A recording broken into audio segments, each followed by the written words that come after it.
Well, we were the family, which is to say, me, my wife, the 3 kids, and the dog, if you want to count that. I thought you had 5 kids. Yeah, that's right. Well, I've got 5 kids to feed, but I only have 3 kids. Okay. I mean, I think you know the difference. Anyhow, the kids we've been watching Stranger Things all the way through from the beginning. First of all, good show. Lots of stuff going on. It drags a little bit here and there, but like we just finished the 2nd season. Excellent 2nd season. And then I think the 3rd season is when they're in the mall, which is I'm looking forward to that. That's good stuff. Anyways, so we're watching it, and of course you got to have dinner. But we decided that instead of eating dinner at the table like we do properly, we were going to have dinner while we were watching TV. So we got a nice fancy new couch. You got to eat on the floor because you don't want food on the couch. But it was making me think. It was making me realize just about an hour ago. Are there TV dinners anymore? Because I feel like, and I don't mean this as a whatever. My upbringing was good, but I used to eat a lot of TV dinners. Right, I had a little TV tray. You would get that set up. It's collapsible, and then you'd get your Nighthawk dinner. I had a lot of Nighthawk dinners. Oh, Nighthawk. I can taste the sodium. Yeah. You got your tripart situation with the peas and the mashed potatoes and that little circular thing with something sugary in it and then something brown. It was fine, but I don't know. I guess I remember, when I go back to Texas, I go wander around the aisles of HEB, just like someone who's lost their dog and is just trying to get memories back. And I think there still are like Hungry Man dinners, and like the Frisco Nighthawk has things. I don't know, but I haven't encountered a TV dinner in a long time. Is that because I'm some sort of transatlantic liberal or something? What's happening here? Well, I just did a real-time search of my grocery store. No results for TV dinner, but they do have pre-made meals. So it's the same thing, I guess. They don't come in those nice foil. Remember how they were like the little foil pans? Well, I was going to go there because I think that's the distinction. I think the TV dinner is actually started kind of before the microwave was widespread. Right. And therefore the TV dinner was in like the aluminum kind of tray. And therefore you usually had to put it in like an oven, right? And then you heated it up and something along those lines. I would say it's now been replaced by just broadly, easily microwavable snack, dinner solution, whatever you want to call it. Like everything from like a whole entree to like 1 or 2 sides or things like that. So now people, I think, just go in and be like, oh, let's do we want to make the thing from scratch or just we want the microwavable? Do we want mac and cheese or just the microwave mac and cheese? So I think that's absolutely. It's more like the category has expanded so much, right? That there's all of the microwavable stuff, and like maybe in the corner somewhere there's like only a TV dinner that can be put in the oven. But I think that's got to be deprecated at this point. I like one attribute that you brought up here. I haven't thought of it. Is a TV dinner comes in its own dish. Right, like you don't need a separate dish to eat a TV dinner. And yeah, you're right about the foil part because you used to stick it in the oven, or if you were lucky, a toaster oven. And I know I've mentioned this before. And as I say, Kim listens. I'm not allowed to have a toaster oven in the house. What? And so we would have to heat it in our big oven. We do have an air fryer, but I don't think I could fit a Nighthawk TV dinner in an air fryer. I don't think that would work out. You have to now explain what's the prohibition of toaster. Well, we don't have a lot of counter space. Okay, I guess that's one thing. But even when we did have counter space, I think the CFO of the Kotes Industries thinks that I think they do not believe a toaster oven is necessary. I can see that. We're just use the oven. That's why it's there. That's what I was gonna say. It's always just like. Do you have a toaster? We have a toaster that you put slots in. That's That's a whole. You can't. I mean, I guess you could use an oven, but nobody does that. Yeah, no, that's stuff. Or I've always wanted to get one of those cooking butane torch things. You could do that. That's when the CFO has like sidestepped into a role as HR and shot that down. Yeah. Well, I wanted to say a final thing because the TV dinner.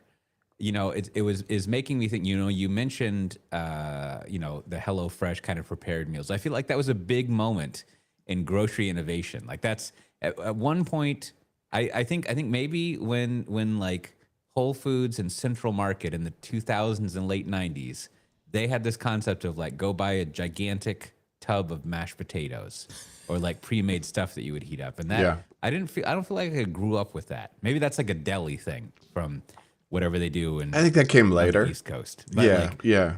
But that was a big innovation. So it started me thinking about the innovations. I think probably the TV dinner, big food innovation.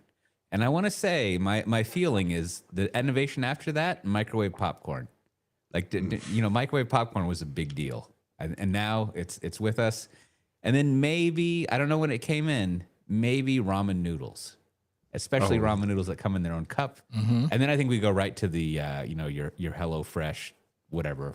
And that's the world we live in now is we've got fresh food delivered. And it's kind of like when you join a farm co-op locally and you just get a bunch of chard every week. But they were like, what if you didn't get chard? And you actually got food that you wanted to eat, which is great. I love how you've identified it, like the universal problem. The problem with the farmers market, they deliver things you don't want. That's like a universal, like no matter where you are in the world, if you're getting stuff for especially if it's like somehow automatically delivered, you will get what you do not want. That is guaranteed, like, right? You like plums, right? Here's 15 pounds. Right. Yeah.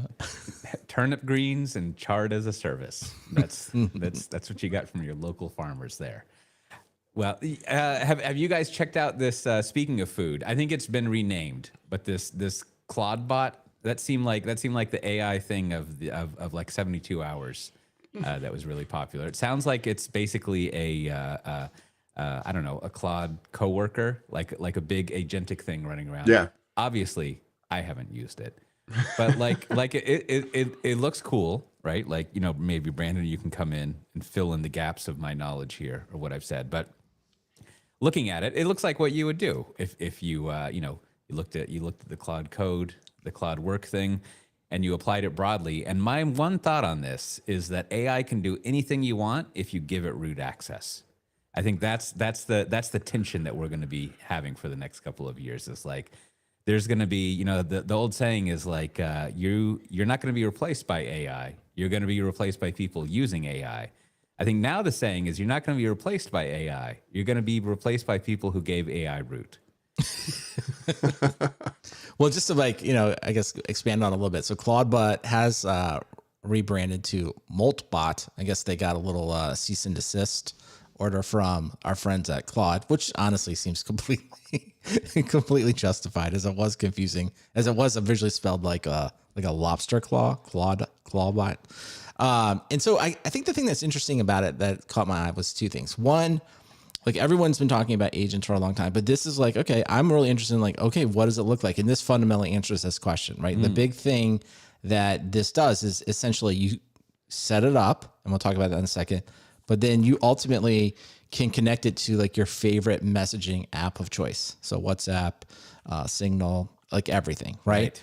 And I think that's like an interesting metaphor of like, because we keep talking about like, what is an agent in the abstract, but like, no, here it is. Like you're on a chat with an agent and you can just start talking to it.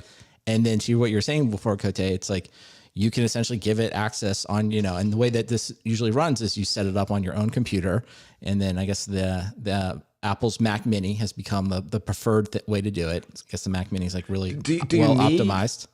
I mean, that was like when I saw the stuff about the Mac Minis, it's like, oh, it's offloading to local. That's cool. It's like, it's not. So what's the point of needing like an M4? No, I think it's running it locally. Is it not? Did I get that wrong? It's all running locally. I saw that it was like reaching out to AI services still. I think it can, but I think the core thing is actually running locally. Okay, good. Although now, No. I mean, that totally makes sense. Like, a $500 Mac Mini is like a beast. Yeah. Right? So that's basically what it is. And then of course, and then what you decide to give it access to on your machine, to your point, Cote, on your machine and other things, basically, can you give it access to the browser and things like that? So it's kind of like, all right, this is like an interesting, here it is, right? You have an agent that you've set up, and you basically determine what access it has, because, you get to decide that. And then you just can interact with it anytime you want, right? By sending something as simple as a WhatsApp message. So it's sort of like, it's just a dead simple user interface to me. And then it's like, and then kind of the natural question is like, what can it do? Well, it's like, I think you just start using it, right? At that point, it's just like, you can start asking questions. You can like, whatever, start like, if you want, like, this is the place where it's like, okay, like buy go to the website and do my grocery shopping. Like, it'll go try to do it. And maybe that works for you. Maybe that's the use case, or maybe not. Maybe it's something even simpler and things like that. So I just think like this is like, to me, it's sort of like, it's really moving from the abstract case to like, here's a specific thing. All you do is text it like you would talk to any other, I guess, human being. And just like asking a human being to do things, like it'll do some stuff right, and maybe it'll have problems with something else. So this is, and the thing that's interesting about it is like, I guess because of the nature of it doing locally, you ultimately there's less liability, right? Because a natural question would be like, why do I have to like run this? Like, why can't I just have like ChatGPT or something else do that? And I guess that's the next, eventually that we will potentially have that. I'm sure they're all working on that, but I think all of those sites probably are very worried about like having root access and doing stuff. And like, so this is sort of like, to me, it's like, this is the test case of like, do we really want an agent that does stuff? Here's a way to have it right now. I mean, this excites me because, the local control is part of, the paranoia about, pretty much everybody getting into AI is like, do I really want to trust them with this sort of data? And you see the same thing with like Gastown and Ralph, where like this is, people, independent people, neck deep in kind of this culture who are like just showing you like what could be done. And they are not beholden to any of the AI vendors, and they go out of their way to point at how interchangeable and unimportant they are. So like if you watch like Gastown demos, it's insane, right? And if you're not familiar with Gastown, I wouldn't say go read Steve Yegi's stuff about it. He's the author. Go read. Kote had a link in his. Kote shared a link in social media that I followed that was like a much better write-up. Yes. But we'll put that in the show notes. But essentially, it untethers you from depending on any one AI vendor, and things like like Moltbot free you from an Apple Pen or an open AI wackadoodle, whatever it is that John Ives comes up with. You're gonna be like, well, I could buy this thing from him for $800 with a $100 a month subscription fee, or I could just go buy a Mac Mini, spin this thing up, and talk to it with my watch. So I'm excited about this because I don't want to give those guys, anybody, my data if I don't have to. All right, and let me clean one thing up because you asked about it. So here's the way you set it up. So basically, it's going to run usually locally the gateway, and so that's going to give you access to the file system, and all of your conversations sort of sits in memory. Now, the AI inference, this is what you're asking, Matt. So by default, it is often configured to use high-end models like Claude or GPT-4. When you send a command, a snippet of your context and the prompt are sent to those service providers. So that's one option. And that's probably how most people are doing it. And then you now also have the option, you can make it 100% local by connecting Moltbot to Olama or LM Studio. So those basically run entirely on your device. So I guess the answer is probably you can do whatever you want. I'm guessing, I don't know. My guess is probably people are using the service providers, but it's up to you. So kind of if you want to have nothing to do with the big models, you would do it. You configure it locally to Matt's point. And if you're like, oh, those models aren't good, I still need some Anthropic, you can basically put in your API key and connect it. And I would assume what's coming, right, is like, at some point someone will package this all up and there'll be, a model, and maybe it's one of these that they already mentioned that's like good enough to run locally. And they'll just say like, package it all runs locally. And maybe that's the future. You can just like keep everything off the internet if that's what you want to do. Like a home bridge or something like that, right? Yeah. Maybe exactly. And I mean, there's lots of stuff going on. One, and then I thinking about it, maybe I should try it out. It does seem, maybe to the home bridge point, it'll actually bridge my my Amazon devices to my Apple devices. That would be amazing because I don't really know what to do about that either. Also, it seems like a great excuse to buy a Mac Mini finally. Like kind of any product that you have where it's like you should buy a Mac Mini is good. And then it's also making me think, I think maybe we could introduce like the Matt Ray test for new technologies, which is, does it require me to buy a new device for my home lab? If so, A+. I'm into this thing.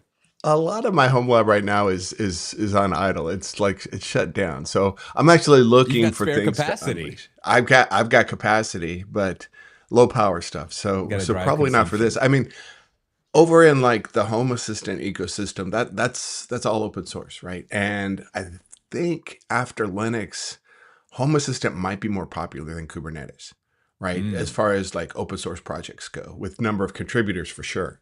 And so this has the opportunity to be that, probably, I don't know the author of this, but, probably he'll just get scooped up with $1 million a year salary by, Facebook or some crap like that. But, there is in the home, the Home Assistant ecosystem, there are boxes that this is all they do, right? You can go buy yourself a pre-built out Mac Mini or something. And then there are like extension dongles that you could add a GPU offload. So there's like a whole ecosystem like ready to go right here for the home, the home builders. And, if this project doesn't become it, something will.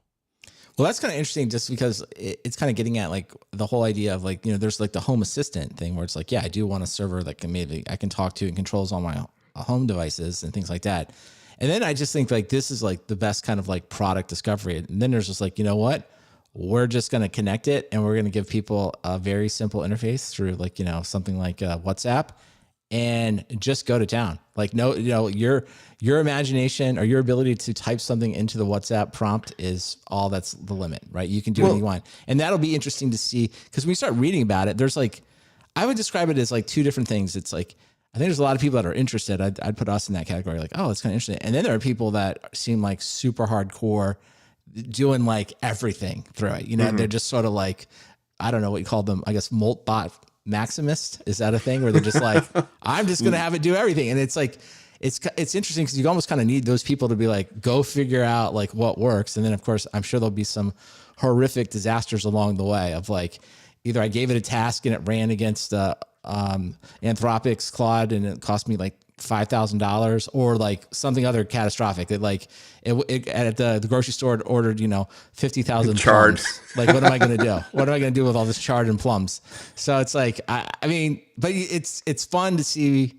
It's almost just like, I just think it's fun when like the community, the people are like, no, we're going to take this idea. Like, I guess it's almost like the enterprise. Like everyone's been talking about these agents and like, there's always some metaphor, like they're going to be orchestrating things and you're going to come in the morning and you're going to work with it. And it's like, I don't know, that doesn't make any sense to me, or it doesn't resonate with me. Whereas like, oh, I just have this ongoing chat with a thing that I can just ask it to do anything. Right. All right. Makes sense to me. And there's no status check-in. It's just like, I check my text message and I have it do something, or it tells me it did something, whatever. That's easy. I like where you're going there. Cause I've been looking this, I had a couple posts this week about like, the enterprise ROI is still elusive. Like there's, I don't know, at least once a week, maybe once a month. I don't know, but frequently, I come across some survey where it's like, I'm going to make a joke out of a summary of it. It's like every CEO says AI is going to change everything about the future and optimize stuff. And then we ask them, have you gotten ROI on it? And 5% say yes.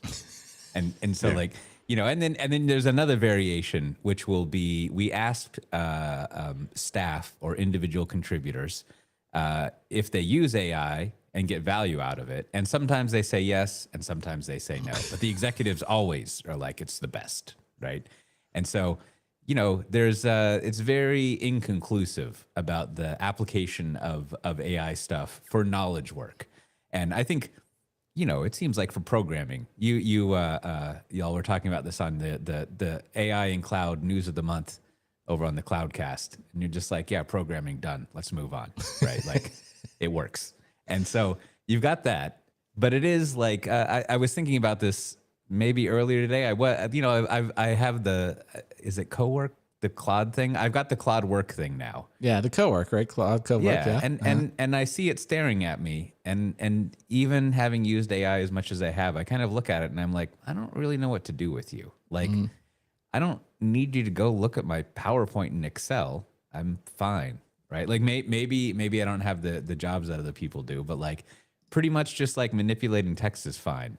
You know, it can go rearrange my Obsidian vault and things like that, but I don't know. It's okay. But in this case, maybe this is what we need is like we need the milkshake discovery engine to be all like Gas Towny, come up with some absurd names for stuff. Like we just need to unleash all this potential and just collect and see what crazy people do with it, and just kind of harvest the insanity to see. But maybe happening. where the maximalist position is going, because I think I know where you're coming from. It's just like, what should I do? It's whereas I think maximalist position is like, no, everything I'm thinking of doing that I can literally type in, I'm gonna ask in this case Moltbot to do. Like that would be the other way to do it. Be like, I don't know what you're doing. What your next thing? You're gonna get off this podcast, Cote. Maybe tomorrow morning you'll have something you're gonna do, and it's just like, it's like maybe you'd read your emails. It's like, hey, summarize all my emails and like respond to them. Okay, or maybe it would just literally be like, I respond to all my emails and just like, okay, see what happens. I mean, maybe that's too risky, but like, maybe, I'm more likely to like queue up responses for all my emails, please. right. But I mean, but this is where like, I guess kind of leaning into the ROI side. I'm not so much saying people should do this. Maybe you need to do it in a low stakes ways, but like, this is like the ultimate place where you get the ROI, where it's like, no, just get to emails and respond to them. I'm not like, it's kind of like where we talked a little bit about this on the Cloudcast too, where it's like kind of the coding is kind of going, right? That's sort of part of Gastown and others. It's like, I'm not going to look at all the code, right? Like I'm going to basically define what it needs to do. I'm going to give it some functions to figure out if it's doing it right. And that's it. It's done. I'm not spinning that. And I think the same thing with emails would just be like, I'm just going to let it roll. I'm going to send out a bunch of emails. And if it's really wrong, maybe someone will respond back and I'll have to like clean it up. But maybe we could run an experiment. Let's see. I would need some help with this. Now we've got a keynote at some AI conference in the spring coming up, and I'm not giving it, which is great for me. But someone asked me to make a video promoting it. One of my silly little videos, and maybe what I should do. And I might need to help with it, but maybe I should just have the AI do a version, and I'll do a version, and we can compare and contrast. Because I've got Sora access, and it can create videos of me. And, that seems dangerous. Yeah, I think I posted one a while ago where I was just walking down the streets of Manhattan talking about why building your own platform is a dumbass idea, right? And I was like, other than not blinking, good video, right? Like it looked perfectly fine. So maybe like, I could use a combination of Sora and what did Google call it? Veo or something. And like, I could just say like, I could gas town it. Is that what you're supposed to do? Or is this gaslighting? Or Ralph Wiggum it? Yeah. Yeah. Where I would just, like, isn't the Wiggum thing you have to do it? I don't know. I don't want to know. You don't know. But I do think this comes back to this is a way for you. It is a potential way to test the ROI thing, right? Because absolutely. I think the follow-up questions on the ROI thing, back to the executive thing, is always like, okay, you said you didn't get any ROI out of it. That's fine. That makes sense, right? And it probably just means it's like not obvious to you if you did. And that's very relatable. Like, who knows?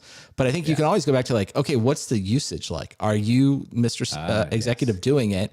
And okay, if you're doing it and you're spending some amount of time doing it, you must feel like it's providing some benefit. Maybe that's money, or maybe that's just, I don't know, maybe it's just entertainment. Okay, that would be and then you can look at your whole organization. It's like, if people are using it a lot, you have to assume they're at least getting some benefit from it. So, and maybe it's hard to quantify, but that's the idea. But then if you are the executive and you're like, no, I really need to get to the point that like I have like hard and fast, like, numbers. And that's basically probably like reducing headcount, unfortunately, would be like, okay, to do that would be like, just ask the agents to do everything and just let them go, right? It'd be like, yeah, it's just going to answer all the customer questions. Like maybe some of them are wrong, but is that any different than a person, right? Or like, all the emails that I send to my employees, let all the emails that are sent to the employees be automatically answered, right? Oh God. And just because I'm just like, this is like, if you want the ROI, if this is what you want, you got to like go the whole way. I like where you're going because I think you're I mean, you've got something going on here with the agent thing, with the Molt guy and all this stuff. Is the maybe what's the name of the Anthropic guy, Dario? If I was like the positive Dario, and I'm like, AI is going to take over everything, but it's not going to destroy civilization. Also, give me $40 billion, right? Right. So that I can help destroy civilization. It must have been an awesome pitch deck. But maybe the thing is, it is great. We just haven't had this Moltbot yet, right? And so, for example, I think I've even stopped thinking about this, but every now and then I would comment like, oh, I see I have Gemini in my email. I asked it to tell me who I emailed most frequently in 2004, and it told me, I'm sorry, I can't do that for you. And so it was sort of like, well, what's the fucking point, right? Well, that's why you need to give it root, right? That's what I'm saying is like maybe the issue is that I haven't given it root yet. And so you could, I'm imagining as you're talking, Brandon, you could go down this route where you could say like, all right, here's root. I'm going to go for a week. Just do it all, right? Like, here's my email. Just respond to people. If they want you to make a video, send it to them. Like, you should post some stuff on social media. They're going to be reviewing a blog post I wrote last week. Go through and accept or reject the changes. Go to this EBC I have, give a presentation, just do it. And, probably would be fine. Maybe that says more about me and like the quality of what I do. But like, I think for a lot of knowledge work, maybe it would be okay. Or also maybe it would be that you get what you pay for. And if you didn't want to pay for much, you got something. Like maybe the cost would be better. But it does seem like I haven't yet seen like a fully autonomous agentic thing. Something way beyond what's the nerd thing. It's like a process in a loop with tools. But like no. It's not in a loop. It's just jettisoning towards the future. That's what it's doing. Well, I think, I mean, to play, the Debbie Downer, maximalist The human here. advocate. No. This is the death of enterprise advocate here. I think, if you go all in on this, you're looking at the end of a lot of enterprise software. Because as I was looking at Moltbot, what I started looking at was thinking, well, what does software need to do to make itself more? What does open source software need to do to make itself more usable for local AI tooling? So, Adobe wants to charge $19 a month for Adobe Creative Suite. It's like, well, what if I can get GIMP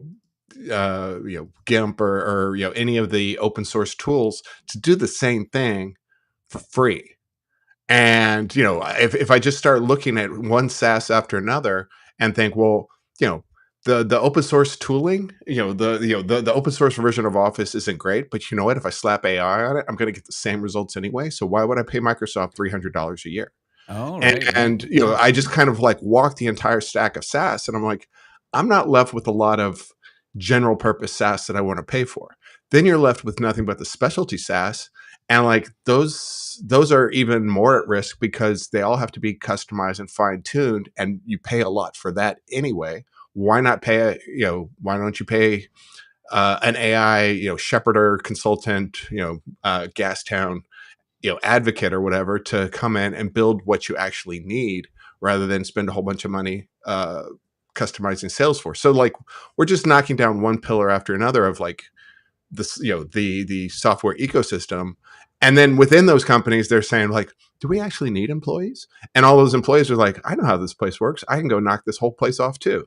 And so I think we're like, we're providing, dynamite to the software industry and saying like, don't blow anything up, but here's a whole bunch of dynamite. Maybe I could offer a truce amongst all humans here. I think we'll have this for posterity, or does that mean your butt? I get the phrases mixed up, but maybe we all sort of know that we could be replaced by AI. So what we should do is not fire each other, right? Like let's kind of have like a nuclear truce sort of things where like we all have the potential. We all know the executive could be replaced by it. We know that the shareholder could be replaced by it. And what is a shareholder except all of us? We're all shareholders, right? We know that the bankers could be replaced by it, the knowledge workers, even the people who deliver the packages and drive the cars, they can be replaced by it. So we should just sort of be like, hey, let's be cool, right? Like we won't replace the CEO if you don't replace like the floor worker. Like, and maybe we need some sort of like human union. Was that banned in the 80s? I was going to going further with that, Coach. Human League.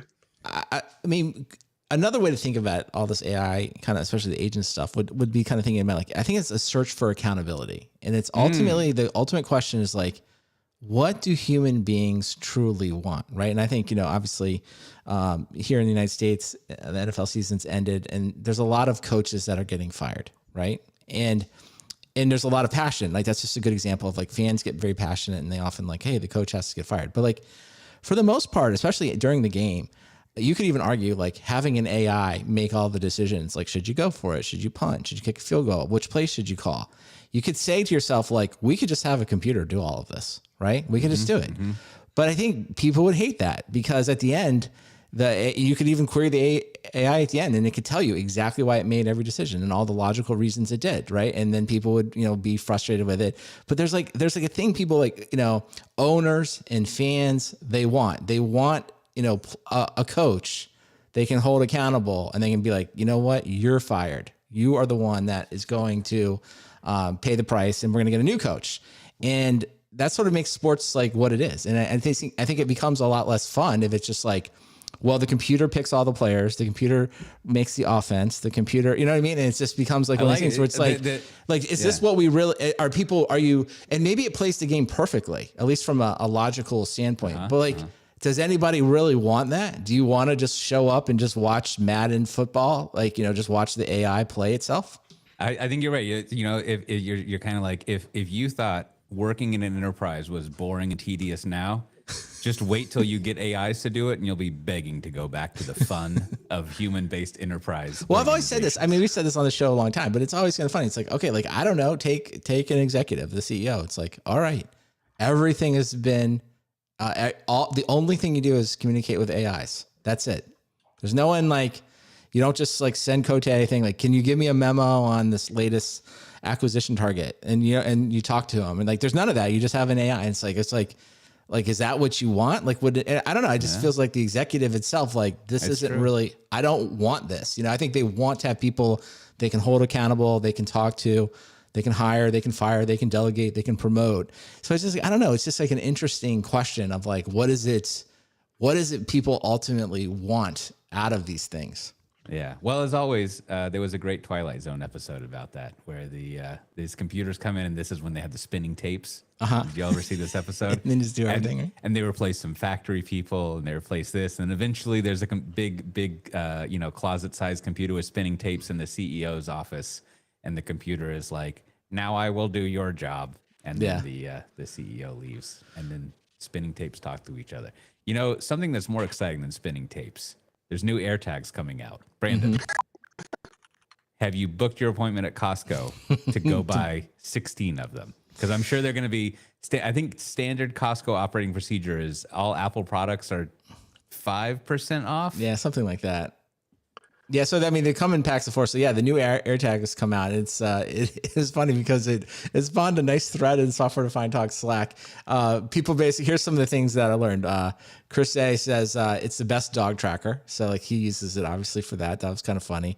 Aaron says like it goes through batteries quite a bit, and I noticed this too. The more AirTags I've gotten, that they do go through batteries. I think I mentioned it on the show. Panasonic though, you got to get the Panasonic battery and the AirTag. That seems like the best thing. And then also many people said like, and I think this applies to all Apple products. Like when they announce the new thing, what you should do is just go buy the old thing. Like the first gen trackers, which I think have been fantastic. I have no complaints. Like just buy them at like half price or if not heavily discounted. Like it's one of these things where like you'd probably be hard pressed to actually know what the difference was and like, and actually see it. So to me, it's always like as always with Apple, it's like they announce something new, buy the old thing that's just as good and at half price. I think that's the message here. Go get your Mac Mini on clearance. I think my addition to the thread was like, Apple did open up the protocol, so there's a huge market of generic, or not generic. They don't call themselves generic, but knockoff brands. And then people have extended it into other form factors. So you can get like a wallet that has an AirTag embedded in it. Like, instead of having, you have to insert one, like, the chip is built into like a credit card. And then the thing that actually appealed to me slightly is there's a company that makes rings of just the AirTag. It's like, I lost my wedding ring, had to buy a replacement. I lost and found the replacement before, but I'm thinking like, God damn it, next time. No, but it's kind of true. Like once you kind of get used to having the AirTag kind of functionality in life, it does come. The natural question is like, why is this not on everything? Like, why is there? Because I think I bought 4 originally, and I think I only used 3. And then it was just like, I think one day, or we were traveling as a family, and I was just like, no, man, we're just like, and they were on sale. I was just like, every bag gets one, the passport gets one, the keys get one, and it's just like, bag. I mean, maybe it is like, maybe this is just literally being Gen X dad. It's just like, this is the ultimate Gen X dad product. It's just like, I'm going to tag everything that's related to my family that I am asked about, and I will be able to find it. I mean, that's what you get. Kids lose their keys all the time, and over here they have bike keys and they need a house key, right? Yep. And we never have to look for keys anymore. I just open up my phone and make the thing. Now, of course, the battery will run out, but because I think as you said, Brandon, you got to get the Panasonic ones. Don't buy the IKEA ones. You're gonna be happy. Those IKEA ones are crap. Don't get them. And then also, I was looking around to see if I have it nearby. I can't find it, but there's 3 other things you can never find around the house. At least in my house, I'm sure your families have it all figured out. One, of course. One, fingernail clippers and tweezers. Oh God! I buy one like every 3 months. I just buy another one. Unfortunately, the AirTags are too big for that. 2, scissors. Like people, I don't know where they go. I mean, I kind of do know where they go, but like they don't stay where they should. Unfortunately, the AirTag is too big for that. And then 3, tape. Always looking for fucking tape. Now, with the tape over here, maybe our Netherlands correspondent can go to Albert Heijn and take a picture of it. But I feel like it's easier to get rolls of tape here than it is to get tape with a built-in dispenser. Like ponder that. Do they have like artisanal tape dispensers where people are like, my grandmother used this one and now it's yours? There are some. I was in. There's a craft store here. I'm sure I'm going to mispronounce it, but it's fun to say. It's called Peepos, and they do have artisanal tape dispensers every now and then.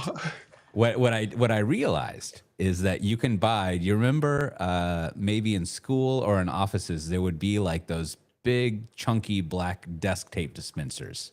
Like about as big as your hand. Now, of course, you can buy those on Amazon. So I bought like 5 of them.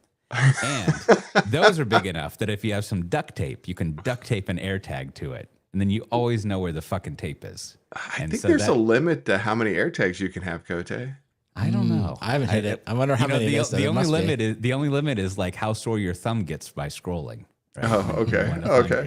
So this is maybe an interesting generational divide kind of thing. So I'm with you. I think I have like 15 things in my Find My on the Apple, but apparently like and my family has like Share My Location enabled, but apparently like younger people, it's like old man waving at the cloud here, just enable that for all their friends. And so like my kids and their friend groups, my daughter had like 20 people on her phone, like 20 of her friends, like anytime she can just look them up and see where they are. And that just seems like a weird thing to me. And apparently like that's like the new social network. Yeah, I think that, and also I think Snap has had something like that as well. Like there's a Snap map if you're on Snapchat. Now it's called Snap, not Snapchat.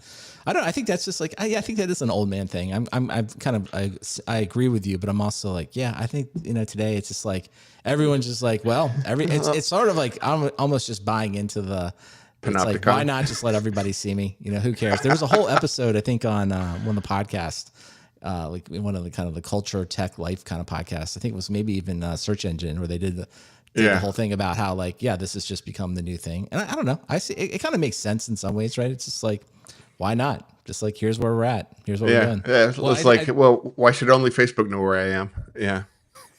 There you go. You know, this connects together our, you know, you just need to give AI root access and our AirTag tracking thing. As we were going over that, I think about the following a lot when it comes with privacy. You know, I know this guy, Chris Dancy. We had him on Software Defined Interviews. Oh, God, yeah. You should listen to Software Defined Interviews. You know where you could go for that? softwaredefinedinterviews.com. And, you know, I've known him. He was the first person, not that I knew a second. He was the person I knew who had Google glasses, which is great. He let me try them on. And he's a great guy. And he is all into, what did it used to be called? Live streaming. Just like maximizing all that stuff. It's like the monitored life or something. I know you're talking about. Yeah. That was a whole thing back in 20 whenever, right? And so he like really went whole hog with that.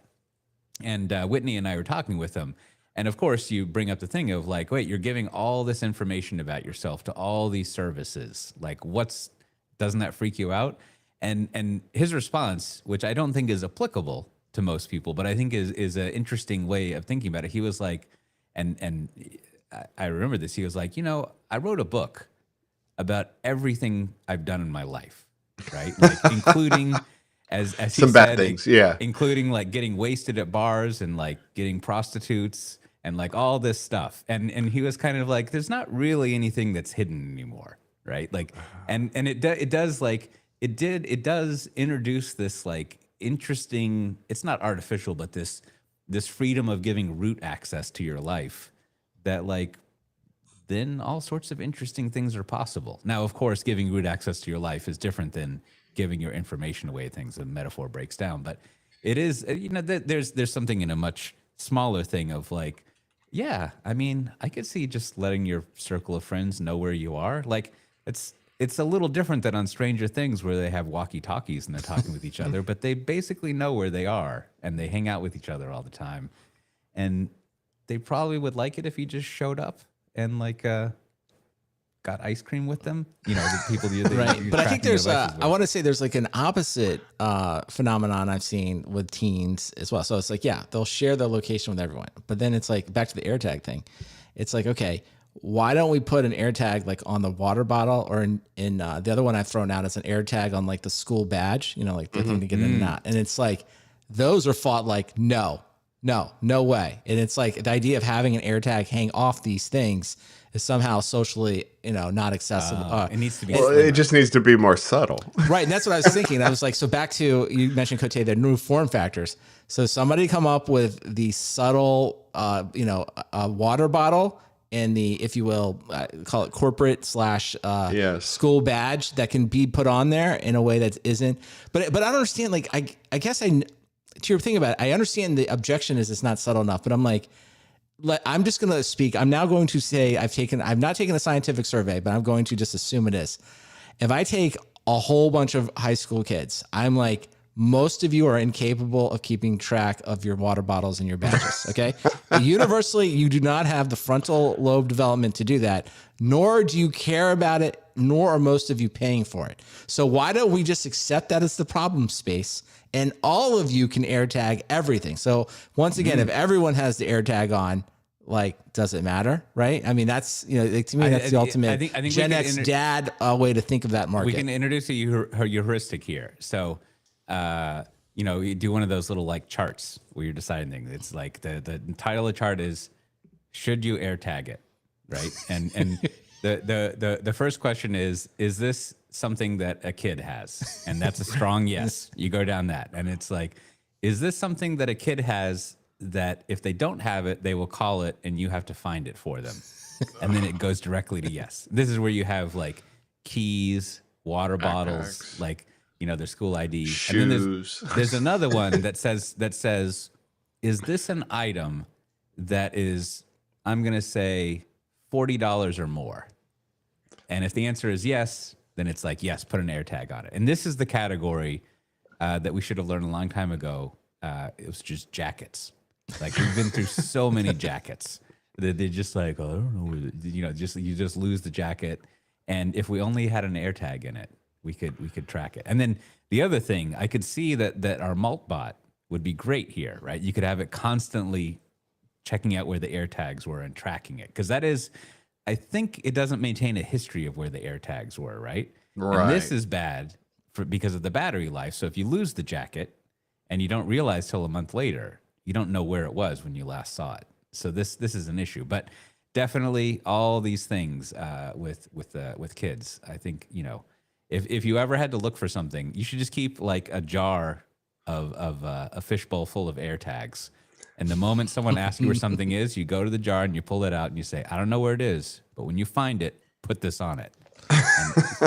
Well, I love this use case from Moltbot where it's just like, yeah, you just text it like, make sure that my children have kept track of all the things that they need to keep track of. And then that's it. And you just like, turn it loose. Like it has access to Find My, can look at your Apple account. It's like, I don't care. Look at everything. And better yet, when they lose it, text them. Be like, you left your jacket at this precise location. Turn on your iPhone. I've sent you a pin, right? Like where you can go to it. Please go get it. Fantastic. I love it. You see, this to me, if AI solves these kinds of problems, bring it on, man. Bring it on. I would love to have like a little daily animated shift, the map of your child and their devices, just like moving around, getting left places, and then they go back and pick them back up. And it's like the Family Circus AirTag like cartoon. Oh God, that's a deep, terrible cut. I think that's that would be wonderful. Maybe there's a way, with Claude and the other ones always coming out with these different integrations they have. Like there was one with Slack and a few other things this week, and they have one with Apple Notes. And maybe there's I'm not sure, but probably Apple locks this stuff down a lot. But that would be a great little MCP server, is just like get into your Find My stuff and just start logging everything and tracking it. Well, before we wrap up here, Kate, I just wanted to ask both of you one question. I think as we kind of think about the AI agents, I do think the ultimate irony of all of this is going to be when the AI agents allow CUDA to basically be ported to Mac OS or to Apple's architecture. Apple Silicon. Because Apple Silicon, thank you, Matt.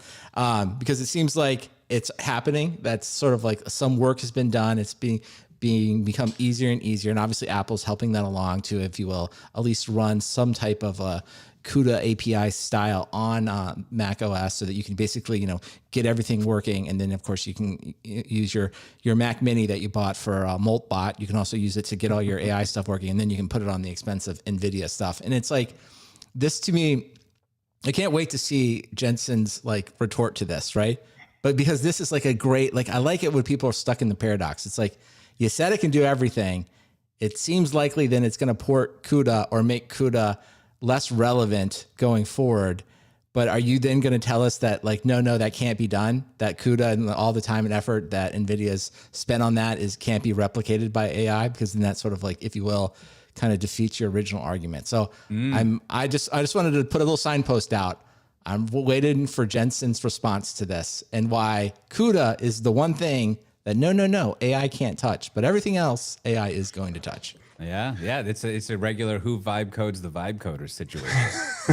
Well, I mean, AMD funded a developer back in 2024 to do this, to port CUDA to AMD, and then they were like, well, we decided we're pulling the plug on this, and the developer just open sourced everything, and so people picked that up, and so this sets.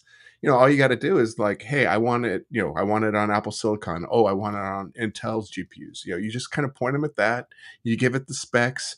You tell it, go gas town this thing or I guess Ralph's the one that's more spec driven, right? The specs are there. You've got the inputs, the outputs. You have acceptance criteria. Go to town. Well, this show us what you could do, AI. This just reminds me so much of the old Solaris Linux kind of thing. It's just when the community gets wind of no, we don't, especially when it's, you mean I can only run it on the super expensive NVIDIA hardware that I don't have access to? if there's nothing more that like a development group community gets around, it's like, no, this will not be the way. We will have a version of this that we can run on Mac Minis or any type of hardware that we have access to. Like it just happens. Like go back. I mean, it's probably happened throughout history, but like Linux is the best example. No, we will just rewrite everything and we will eventually have exactly what we want. So I mean, it's already started. It's company. You will not stop this. You will not stop this trend.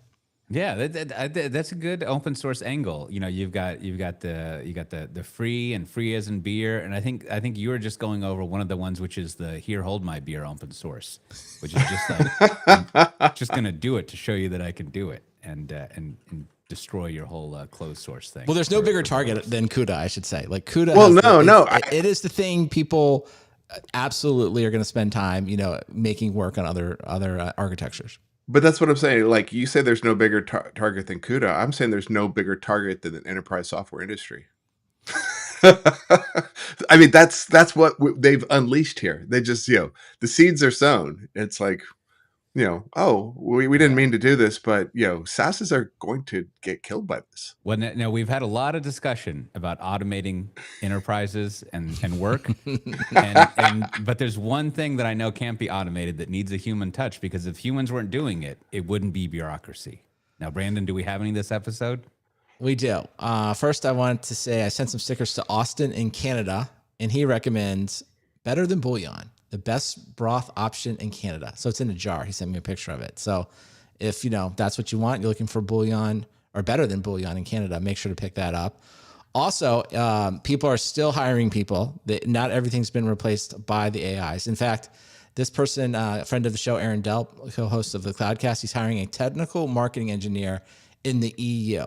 So a couple of things. It sounded like a cool job. And it looked like it was, I don't know, Cote, how they're doing it. It looks like you can also live in London, which I know is not the EU, but it looked like it was out there. So, So if you're in Europe and you're interested in that kind of job, you should check it out. And of course, if you joined the Software Defined Talk Slack and you were in the jobs channel and you just DM'd Aaron, you can probably ask him about it. And he can tell you like, yeah, this is why it's a good job. And of course, give you the back channel. Like, this is what you're going to be doing here. And like, you can figure out if you want it. So you should check that out.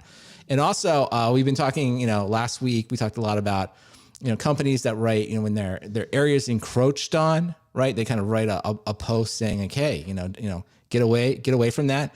And I just wanted to say, Brian Gracely, again, co-host, he came up with, I think it's fantastic. He called it the back off blog. And he gave and then there's now a bunch of examples of them. People have been posting them, like Charity Majors has done. And of course, we talked about Chain Guard and others. So I just like that. That's going to be part of the Software Defined Talk vocabulary, the back off blog. Oh, wait a minute. Looks like you hit a nerve. There's somebody that wrote a back off blog. So just, Definitely, if you will, keep that in your mind. And finally, if you would like a sticker, something, again, we have not automated, much to my chagrin, but I'm happy to do it. Send your postal address to stickers@softwaredefinedtalk.com. I can assure you, 100% not AI automated. I will address an envelope, I will put a sticker in it, and I will put a stamp on it, and it will be mailed to you anywhere in the world. So check that out. Well, I like, I like that we have become the internet's #1 cloud AI beef bouillon and stock podcast. I don't think you're going to find any podcast that isn't better than ours on those topics. It's the best intersection. Speaking of bests or something, there's several conferences coming up next week. Coming up soon, February 2nd and 4th. I'm going to be in Ghent, that's Belgium, at Configuration Management Camp. I have a talk there, and if all goes according to plan, I'll be doing a Software Defined Interviews live recording with our friend Andrew Clay Schaefer. And then also there's DevOps Days LA, which is going to be at Scale 23, which is March 6th in Pasadena. You can use the code DevOps for 50% off, no S. And then there's Dev Nexus 2026, which is going to be March 4th and 6th in Atlanta, mostly like programming and Java and things like that, if you're into that kind of thing. We have all sorts of sessions, my coworkers. I won't be there. There's a panel going over. I actually wrote the abstract for it. I was going to give it originally, but can't go. And it's called Beyond Dad Jokes, for AI stuff, which is just like, I'm tired of seeing demos with dad jokes. Let's talk about some real AI stuff. And then there's another one that'll be interesting that you can find if you go to softwaredefinedtalk.com/557. You can also get a discount code get 30% off. Everyone get out their pencils. I'm going to tell you what it is. Get ready.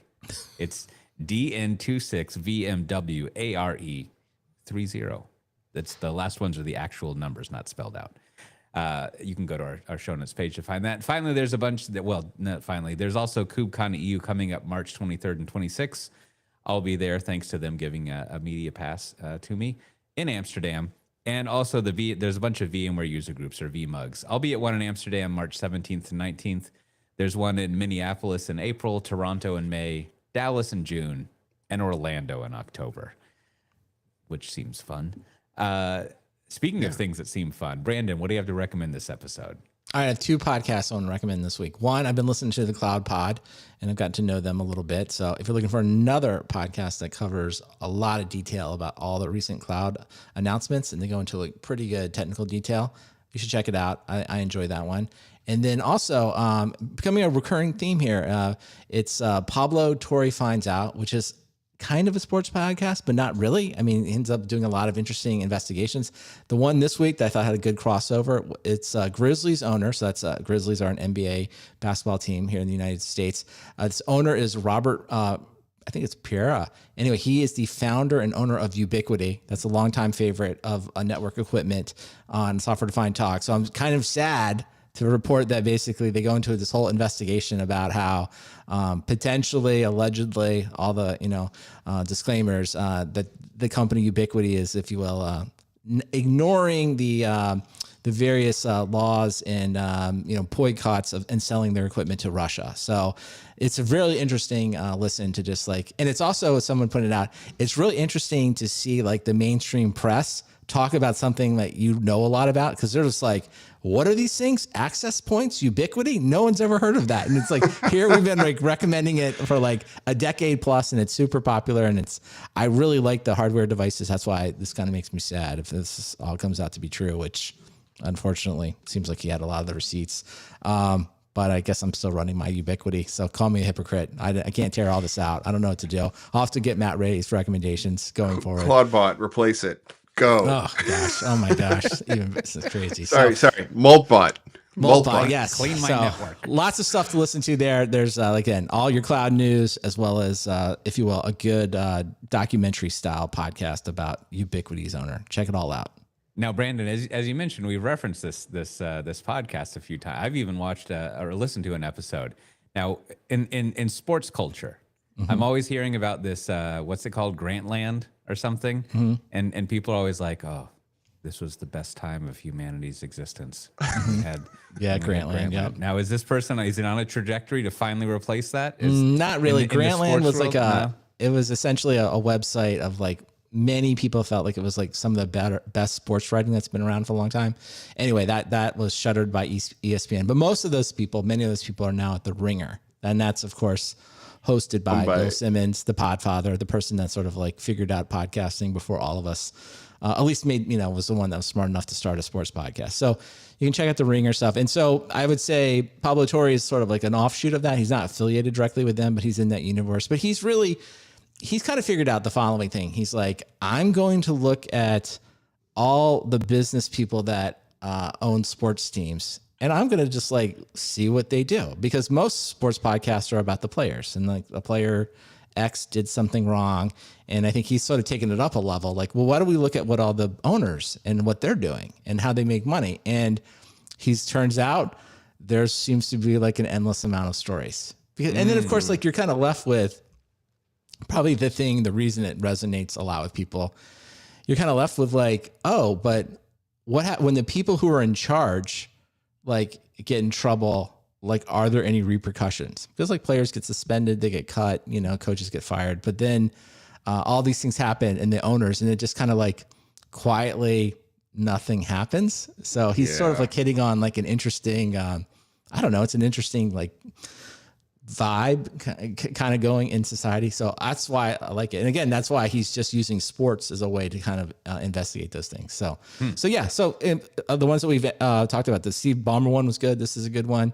And you don't really have to know anything about sports. In fact, you'll probably enjoy hearing about them like fumble their way around talking about Ubiquity, because this is funny. They're just like, what is this? And you're like, I love this stuff. How about yourself, Matt Ray? What do you have to recommend?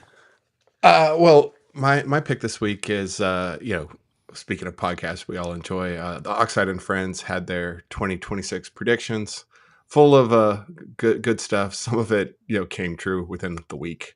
Um, but speaking of terms that need to be part of the new zeitgeist, the back off blog. Yes, we will revisit that.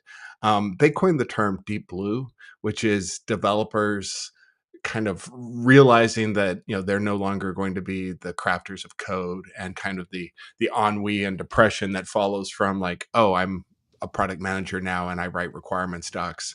I think deep blue needs to be part of the vernacular for sure, just because I've seen a couple. I mean, we're starting to see software companies laying off developers and trying to backfill them with AI, or realizing that, like, their TAM is shrinking rapidly because it's getting replaced by people just rolling things for themselves with vibe coded stuff that may or may not work, but they're not going to pay you.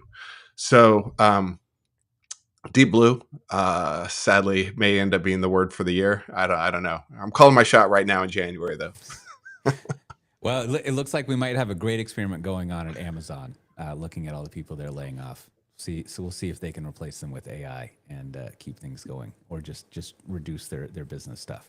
Although I know it's not about AI, it's about the culture. So Sure. Well, my recommendation is I read over. I found myself typing. I read it closely, and then I realized I did skip over a section. So I more or less read it closely. The Cloud Native Computing Foundation annual survey, published in January but conducted in 2025. I read over it, and I think it's got good charts. It's got good stuff. I enjoyed reading it. You basically see. There's two things of interest. There's a whole section on AI, which is like, it's what people want to run AI on Kubernetes. Yep, makes sense. Who saw that coming? Still good to survey it. But there's two things. One, they did. There's a lot of questions about, like, how much are you running? How many of your workloads are you running in containers and then running in production? And I am curious why they just say containers instead of on Kubernetes. Like, to say that they're running on containers seems like a proxy. I guess you could run not containers on Kubernetes, but, like, I think that they basically just mean on Kubernetes. Like, I assume they're not talking about Docker Swarm or whatever still exists. But there's definitely a fair amount of that still out there, but not by volume. And maybe I should read it more closely, and there's some clarification of it. But that would be interesting. But you do see every couple of years, I'm summarizing a lot of stuff very ham-fistedly, but there's like 3 to 5% rise in people running stuff in production, running most of their stuff in production. So you can see a lot of momentum there. And then there's another chart. Always when you have these charts, especially for a technology like this, you ask people what sucks. That's not the way they word it, but they're like, what's difficult? What's a barrier? What's a bottleneck? And this year, it's no longer security, which is always number one. It's no longer like lack of skills or complexity. It's culture. And the way they explain culture, I'm going to summarize it. I think culture basically means those people don't want to do it. And like, so there's some resistance to it in the paragraph they have. But it's interesting. Like, I don't know if I've ever seen, like, culture as the number one barrier. It's always up there, but it's often not like this a high ranking thing. Anyhow, I took out some excerpts and put it on my weblog on the World Wide Web, which you can find at cote.io/weblog, or you could go to softwaredefinedtalk.com/557 and click on the link in the recommendation section. And speaking of, as I said earlier, you've been listening to the internet's #1 cloud AI bullion stock and broth podcast, and I hope you've enjoyed it and are thinking about either using a cube to make a tasty broth, a stock. Maybe you're going to boil down your own chicken or turkey bones or vegetables. I've never actually made just a vegetable broth. That might be interesting and disappointing. But things that have not been disappointing is the time that you spent here. And hopefully we'll see you next time. Bye-bye. Bye. All right, Matt, I feel like I should answer your question here. Is The Ringer owned by the New York Times? No, it is not. The Ringer is owned by Spotify. who bought What? all of that. And then the right. New York Times bought, not really related, but The Athletic. That's the other one. Ah, The Athletic. So, I mean, the other sports different, site. but yeah, I guess Ringer's like sports and culture, Athletics just straight sports, and stuff like this. Also, great to see Brian on today. I like his statement. The value of AI is intuitively obvious. There you go. There you have it. We should make that. Maybe we should make that a show, possible show title. And then Matt, are you not running your Ubiquity hardware? What's going on? I don't have Ubiquity. Why the dropouts on? Is this it? Do we have to give up on Restream? Is it time for us to move to either? What's the one that everyone's using? You like Cote's on mute, so but he likes StreamYard or he likes StreamYard River guy or whatever. And then there's the other one. What's the other one that's so popular? Riverside. So I don't know. I did have some hiccups. I was recording something the other day, and I was like forced in and out a couple of times. So I mean, I literally spend 5-6 hours a day on Zoom or Teams, and I don't have any issues. And when I got dropped, Twitch, I have Twitch on another window on another PC, but I just like hit go, and I watched myself fall out of the stream, and it wasn't like I didn't have the internet connection. It's Restream. So I don't know, and it only seems to happen with Restream. I would agree. It seems like Restream is. Maybe we open some support ticket or something. I don't know.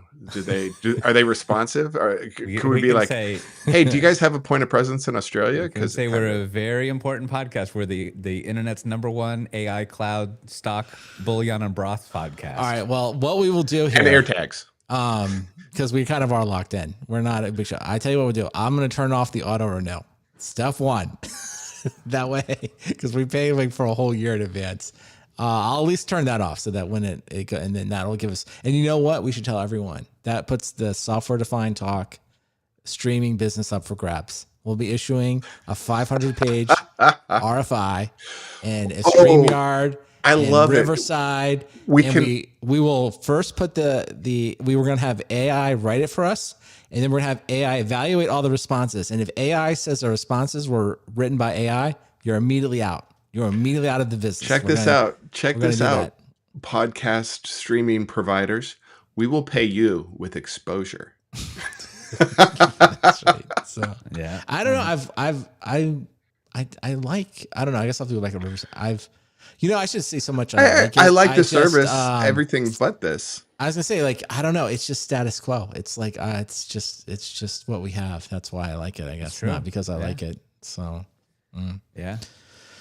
So we'll see. All right. Well, thanks for everyone watching this week. It was fun to stream as always. We will not be streaming next week. We should have a nice interview ready to go, and then in 2 weeks we'll be streaming about the same time. And with that, we'll talk to you next time. Toodaloo.